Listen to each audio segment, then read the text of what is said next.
Yun nga po, ma'am. Ang sinasabi po ng presidente natin mula sa bibig niya.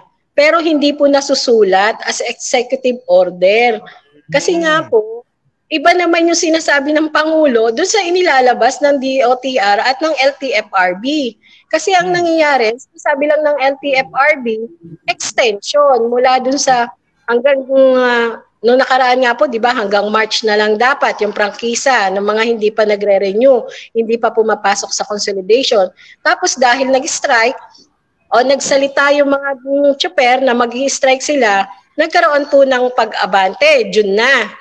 Pero dahil nung itinuloy pa rin ng mga drivers yung kanilang strikes na inumpisahan ng kahapon, nagkaroon na po ng sinasabi ang DOTR at LTFRB hanggang December na ng 2023.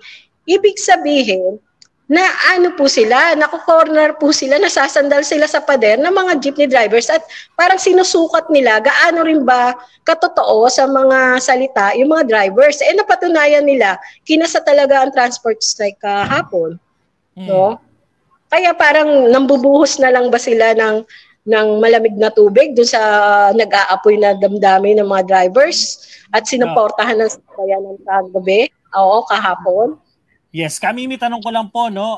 Ano po sa tingin ninyo yung kompromiso mula sa gobyerno na willing tanggapin ng mga naka-strike ngayon? Since banggit nyo nga po na kumbaga naging firm sila, nag-a-adjust ang gobyerno. Ano sa tingin nyo yung bagay na kumbaga tatanggapin nila para sige, tigil na natin yung strike na to, magkaayos na? Ano pong sa tingin ninyo? Opo.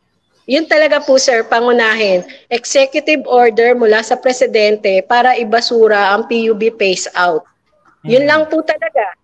Gumawa lang po ng executive order ang Pangulo kasi may babasura niya na yung tawag dito, memorandum circular na ginawa ng DOTR. Yun nga po yung PUB phase out.